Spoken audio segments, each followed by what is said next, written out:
The makeup chair felt different this morning, somehow more deliberate than the thousand others Tom Cruise had occupied over the decades. Tamara worked her quiet magic with brushes and powders while assistants hurried past clutching tablets. Their voices a symphony of controlled urgency. Everything's 5 minutes. Everything's always 5 minutes in television time. You ready to be put under the microscope again? Tamara asked, her voice carrying that particular blend of care and resignation that came from years of watching celebrities prepare for public dissection. Tom met her eyes in the mirror, offering that familiar half-smile. Is anyone ever ready for that? But this matters, Tam, this documentary. It's not about me, it's about them, those kids. Down the hallway, the executive producer leaned over a desk covered in rundown sheets, his voice cutting through the morning chaos. The cruise segment needs punch. Joy leads on this one. Keep it spicy, but not too spicy. We want viral, not lawsuit. Before we jump back in, tell us where you're tuning in from, and if this story touches you, make sure you're subscribed, because tomorrow, I've saved something extra special for you. Tom closed his eyes briefly, thinking about Amir, the 16-year-old refugee from Syria, who'd never held a paintbrush until that community center in Berlin, about Maria, the girl from Honduras, whose poetry about crossing borders had made grown men weep. Tom, they're calling for you, Tamara's voice brought him back. The hallway to the set stretched before him, lined with framed photos of past guests, all reduced to the same glossy legacy soundbites frozen behind glass. He walked past them, feeling the weight of his own complicated history, the headlines that had defined him. The view's set stretched like a pastel battleground, 5 chairs around a curved desk, cameras positioned to capture every micro-expression. Whoopi stood reviewing notes. Joy sat armed with index cards filled with carefully crafted barbs. Sunny adjusted her earpiece while in the riser's young intern Danny clutched her phone, sensing something dangerous about this morning.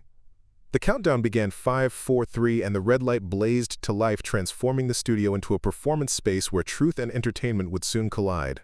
The makeup chair felt different this morning, somehow more deliberate than the thousand others Tom Cruise had occupied over the decades. Tamara worked her quiet magic with brushes and powders while assistants hurried past clutching tablets. Their voices a symphony of controlled urgency. Everything's 5 minutes. Everything's always 5 minutes in television time. You ready to be put under the microscope again? Tamara asked, her voice carrying that particular blend of care and resignation that came from years of watching celebrities prepare for public dissection. Tom met her eyes in the mirror, offering that familiar half-smile. Is anyone ever ready for that? But this matters, Tam, this documentary. It's not about me, it's about them, those kids. Down the hallway, the executive producer leaned over a desk covered in rundown sheets, his voice cutting through the morning chaos. The cruise segment needs punch. Joy leads on this one. Keep it spicy, but not too spicy. We want viral, not lawsuit. Before we jump back in, tell us where you're tuning in from. And if this story touches you, make sure you're subscribed. Because tomorrow, I've saved something extra special for you. Tom closed his eyes briefly, thinking about Amir, the 16-year-old refugee from Syria, who'd never held a paintbrush until that community center in Berlin, about Maria, the girl from Honduras, whose poetry about crossing borders had made grown men weep. Tom, they're calling for you, Tamara's voice brought him back. The hallway to the set stretched before him, lined with framed photos of past guests, all reduced to the same glossy legacy soundbites frozen behind glass. He walked past them, feeling the weight of his own complicated history, the headlines that had defined him. The view set stretched like a pastel battleground, 5 chairs around a curved desk, cameras positioned to capture every micro-expression. Whoopi stood, reviewing notes. Joy sat armed with index cards filled with carefully crafted barbs. Sunny adjusted her earpiece while in the riser's young intern Danny clutched her phone, sensing something dangerous about this morning. The countdown began 5, 4, 3, and the red light blazed to life, transforming the studio into a performance space where truth and entertainment would soon collide. The familiar theme music swelled as Whoopi's voice cut through the morning energy. Good morning, everyone, and welcome to The View. The audience responded with practiced applause while monitors displayed Tom's career montage, from Top Gun's cocky aviator to Mission Impossible's aging hero to this morning's version seeking redemption through art. Tom Cruise is here to talk about his documentary Voices Rising, which follows young artists who've used creativity to overcome incredible challenges. Tom, welcome back. The applause felt warmer, and Tom allowed himself a genuine smile. Thank you, Whoopi. This project has been one of the most rewarding experiences of my career. Sunny leaned forward. Tell us about these young people. There was this moment in a camp outside Athens, Tom said, his hands moving as he spoke. I'm watching this 15-year-old boy from Afghanistan who's been through unimaginable things, and he starts sketching on cardboard with a broken pencil this incredible portrait of his sister who he lost, and I realized art isn't just expression for these kids, it's survival. The studio fell quiet, the audience leaning, and Whoopi nodded. That connects to your own journey of growth. Tom's expression shifted, vulnerability crossing his features. I've made mistakes publicly and privately, and there was a time when I thought the only way forward was pretending they never happened, but these young artists taught me growth comes from acknowledging. Joy had been unusually quiet, her sardonic smile fixed like a mask, waiting for her moment, her fingers drumming against the desk, impatient as sincerity reached its shelf life. That's touching, Tom, Joy interjected, sweetness and poison perfectly blended. But isn't this just rewriting your legacy after the couch jumping in headlines? This feels convenient. The temperature dropped, the audience shifting from engagement to uncomfortable anticipation. Tom's smile flickered. Joy, I understand the skepticism. I'm wondering if we're getting Tom the artist or Tom the couch jumper, Joy grinned, because they seem like different people entirely.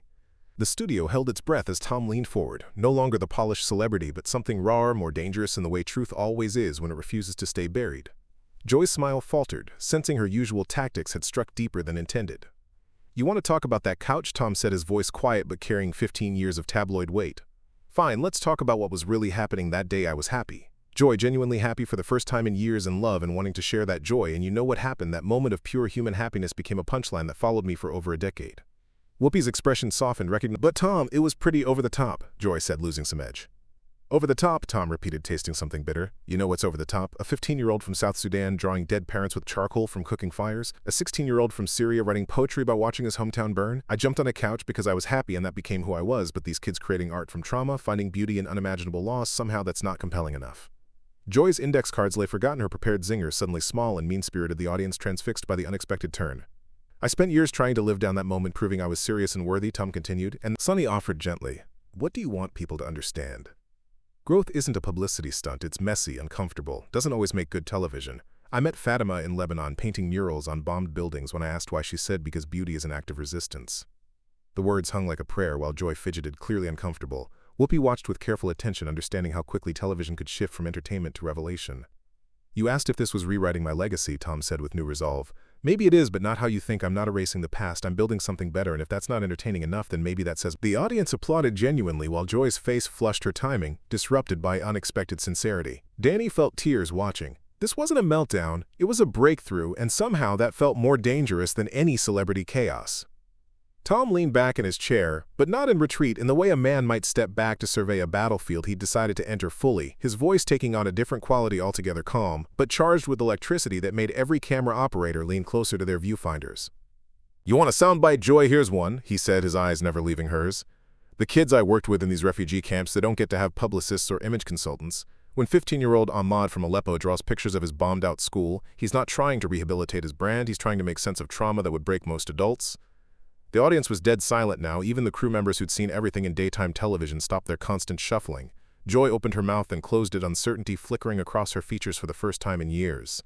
I'm not here to sell you an image, Tom continued, his voice growing stronger. I'm here because I met kids whose stories matter more than mine ever did, and if we can't have that conversation without reducing it to punchlines about couches and controversies, then maybe we've lost something essential about what it means to be human. Whoopi shifted forward, recognizing something she'd rarely seen in 30 years of television, a guest choosing vulnerability over self-preservation. Tom, that's powerful, and I think. The thing about redemption, Tom interrupted, not rudely, but with the momentum of someone who'd finally found his voice, is that it's not a destination, it's a daily choice, and these young artists, they make that choice every time they pick up a brush. Behind the cameras, Danny felt her phone vibrate with notifications, her hands trembling slightly as she realized she was witnessing something unprecedented, not a celebrity meltdown, but a moral awakening happening in real time on live television. Sunny nodded slowly, her prosecutorial instincts recognizing truth when she heard it. Maybe we all need to reconsider how we treat people who are trying to evolve, she said quietly, but her words carried through the studio like a bell. The mood in the studio shifted like weather changing. You could feel it in the way the audience leaned forward, no longer waiting for laughs, but hungry for something more substantial. Whoopi's expression had transformed from professional. I think what Sunny's saying, Whoopi said carefully, is that we live in a culture that punishes growth, that prefers people stay in the boxes we built for them, and maybe that's not serving anyone, especially not the people who are genuinely trying to do better. Tom nodded gratefully. Exactly, Whoopi, and that's what these young artists taught me. They don't have the luxury of staying stuck in their trauma. They have to transform it into something else or it destroys them. Behind the scenes, the executive producer's voice crackled through headsets, urgent and frustrated. Redirect, get back to the documentary talking points. But even he seemed uncertain about how to handle a segment that had completely escaped the bounds of typical celebrity promotion. I think what Sunny's saying, Whoopi said carefully, is that we live in a culture that punishes growth, that prefers people stay in the boxes we built for them. And maybe that's not serving anyone, especially not the people who are genuinely trying to do better. Tom nodded gratefully. Exactly, Whoopi, and that's what these young artists taught me. They don't have the luxury of staying stuck in their trauma. They have to transform it into something else or it destroys them.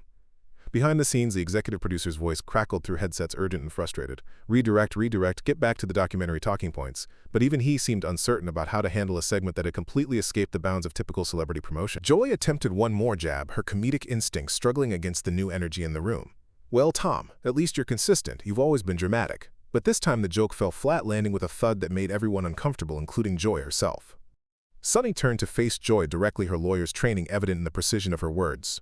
Joy, I think we need to ask ourselves whether entertainment should come at the cost of someone's humanity, especially when they're trying to use their platform for good.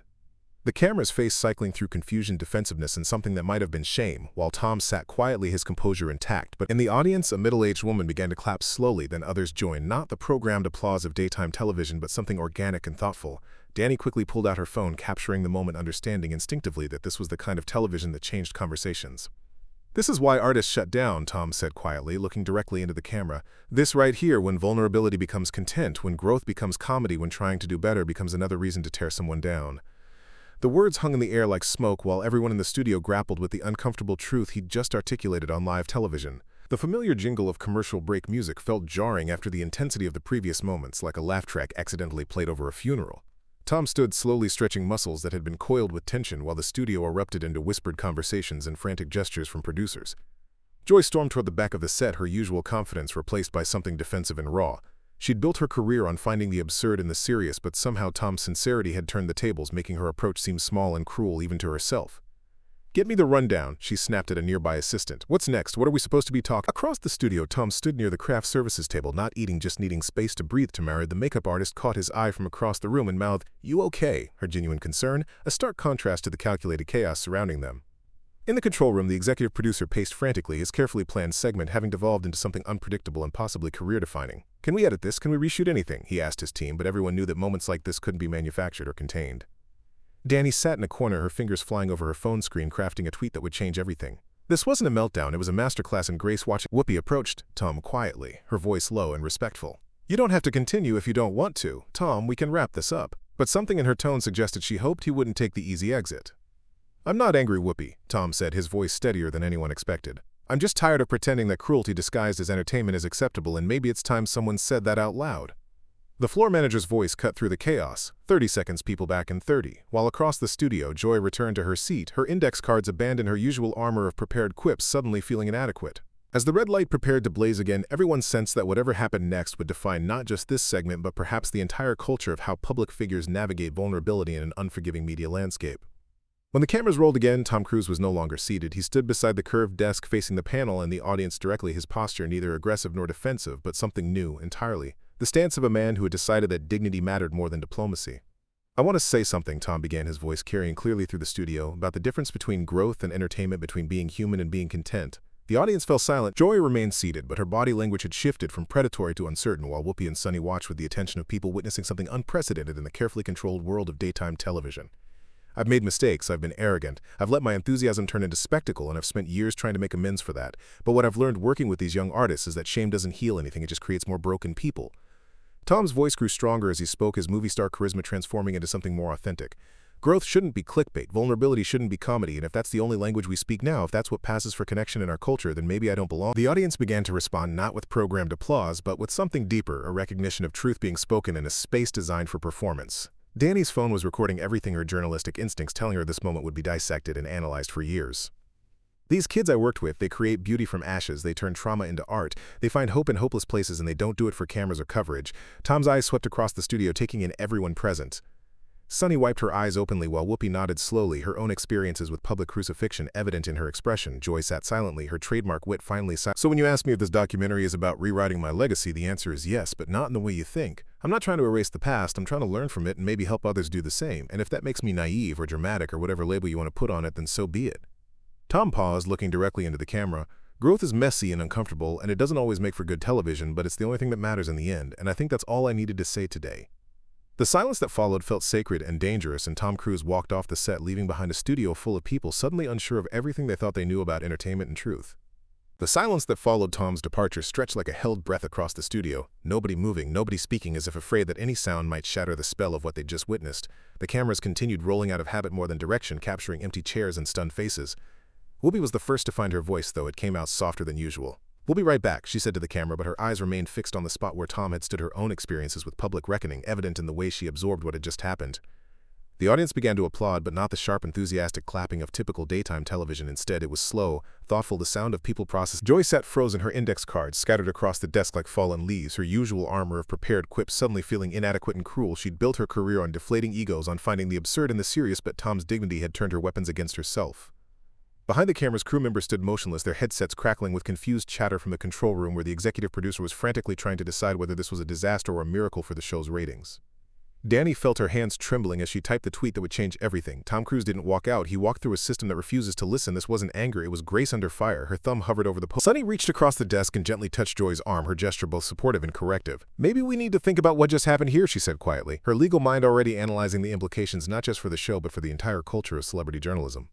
The floor manager approached Whoopi, uncertainty evident in his posture. "Do we continue? Do we reshoot anything?" But even he seemed to understand that what had just occurred couldn't be manufactured or contained or edited into something more palatable. In the hallway, Tom walked past the framed photos of previous guests, his footsteps echoing in the sudden quiet behind him. He could hear the muffled sounds of confusion and damage control, but he felt strangely peaceful, as if a weight he'd carried. The show's theme music began to play, signaling the end of the segment, but everyone knew that what had just happened would echo far beyond the closing credits into conversations and consciousness that would reshape how vulnerability and entertainment intersected. Within hours, Danny's tweet had exploded across social media platforms, her carefully chosen words reframing the narrative from celebrity meltdown to moral awakening, the clip of Tom's standing speech spreading like wildfire through timelines and group chats where people shared it with comments like, "Finally someone said it, and this is what courage looks like." The numbers were staggering: 10 million views in 8 hours, then 20 million by the end of the day, as people who'd never watched The View found themselves mesmerized by footage of a man choosing dignity over defensiveness, vulnerability over image management. Celebrity after celebrity began weighing in, but not with the usual performative outrage or calculated distance. Instead, there was something genuine in their responses. Blake Lively posted simply "Grace under fire," while Ryan Reynolds added, "This is what growth looks like: messy, honest, necessary." Even Oprah shared the clip with the caption, "When someone shows you who they're becoming, believe them." Entertainment journalists scrambled to analyze what had happened, their usual frameworks inadequate for a story that refused to fit into familiar categories of scandal or redemption, the typical celebrity breakdown narrative falling apart when confronted with someone who'd maintained his composure while delivering uncomfortable truths. Whoopi released a statement that evening, her words carefully chosen but heartfelt. "Today we witnessed someone choosing truth over comfort, and it reminded us all why that choice matters. Tom Cruise showed us what it looks like to stand in your integrity even when the lights are bright and the cameras are rolling." Entertainment journalists scrambled to analyze what had happened, their usual frameworks inadequate for a story that refused to fit into familiar categories of scandal or redemption, the typical celebrity breakdown narrative falling apart when confronted with someone who'd maintained his composure while delivering uncomfortable truths. Whoopi released a statement that evening, her words carefully chosen but heartfelt. "Today we witnessed someone choosing truth over comfort, and it reminded us all why that choice matters. Tom Cruise showed us what it looks like to stand in your integrity even when the lights are bright and the cameras are rolling." The View's ratings for that segment broke records, but not for the reasons anyone had expected. Viewers weren't tuning in for celebrity drama, they were watching and rewatching a masterclass in how to navigate public humiliation with grace. In newsrooms across the country, producers struggled with how to cover the story, their usual playbooks useless when faced with a celebrity who'd refused to play the expected role. Joy Behar remained notably silent, her social media accounts quiet for the first time in years. By midnight, the hashtag #GraceUnderFire was trending worldwide, with people sharing their own stories of choosing dignity over defensiveness, of standing up for their values when it would have been easier to stay quiet. The conversation had moved far beyond celebrity culture into something. Tom himself remained silent, his representatives declining all interview requests, but late that night he posted a simple message on his rarely used social media account. "To everyone growing quietly, your voice matters." 1 week later, The View opened with Whoopi's voice carrying a different weight than usual, the bright studio lights somehow softer, the pastel set, seeming less like a battleground and more like a place where important conversations might actually happen. "Last week something happened here that got us all thinking," Whoopi began, her words measured and thoughtful, "about how we talk to each other, how we treat people who are trying to grow, and what entertainment should cost." The audience listened with an attention that felt Joy sat in her usual chair, but her posture had changed, the predatory lean replaced by something approaching humility. When her moment came, she looked directly into the camera, her voice stripped of its usual sarcasm. "I owe someone an apology, and I owe all of you an explanation about the difference between comedy and cruelty." Her words were simple but genuine, acknowledging that humor shouldn't come at the expense of someone's humanity, that growth deserved respect, not ridicule. The audience received her apology with quiet attention, understanding that they were witnessing something as rare as Tom's speech the previous week. Sunny announced a special upcoming episode dedicated to public figures who transformed failure into purpose, with an open invitation for Tom to return whenever he felt ready. "Not for ratings," she clarified, "but because these conversations matter, because redemption stories deserve better than punchlines." Across the country, Danny sat in her new office at the Documentary Film Institute, her fellowship secured partly because of her viral tweet, but mostly because of her instinct for recognizing truth. In the moment, she was working on her first project, inspired by Tom's documentary but focused on young journalists learning to tell stories with compassion. The youth documentary that had started everything continued touring film festivals to standing ovations. The young artists Tom had worked with becoming minor celebrities in their own right, their stories of resilience finally reaching audiences who saw them as more than statistics or charity cases. Tom's representatives quietly confirmed that he was considering Sonny's invitation, but on his own terms, in his own time. The statement noted that meaningful conversations couldn't be scheduled like promotional appearances, they had to grow organically from genuine intention. The episode ended with Whoopi reading a message from a viewer in Ohio. "My daughter watched that clip 50 times. She said she wants to be like Mr. Cruz. Not the movie star part, but the part where he chose to be kind even when people were being mean to him," the letter continued. "Maybe that's what growing up should look like." As the credits rolled, the cameras lingered on the empty chairs where difficult conversations had happened and would happen again, but somehow the space felt different, transformed by the understanding that television could be more than entertainment. It could be a mirror that showed us not just who we were, but who we might become if we chose courage over comfort, truth over spectacle, grace over rage. In living rooms across America, people turned off their televisions, but the conversations continued in kitchens and coffee shops about dignity and growth, about second chances, and the small daily choices that define who we become. The ripples spreading outward from one man's decision to stand up and speak truth in a space designed for performance. Up next, you've got two more standout stories right on your screen. If this one hit the mark, you won't want to pass these up. Just click and check them out. And don't forget to subscribe and turn on the notification bell so you don't miss any upload from us. The makeup chair felt different this morning, somehow more deliberate than the 1,000 others Tom Cruise had occupied over the decades. Tamara worked her quiet magic with brushes and powders while assistants hurried past clutching tablets. Their voices a symphony of controlled urgency. Everything's 5 minutes. Everything's always 5 minutes in television time. "You ready to be put under the microscope again?" Tamara asked, her voice carrying that particular blend of care and resignation that came from years of watching celebrities prepare for public dissection.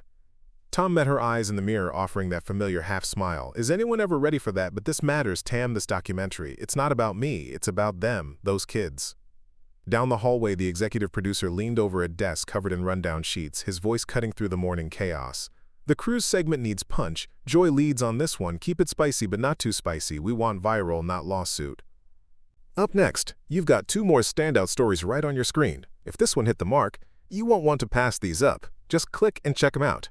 And don't forget to subscribe and turn on the notification bell so you don't miss any upload from us.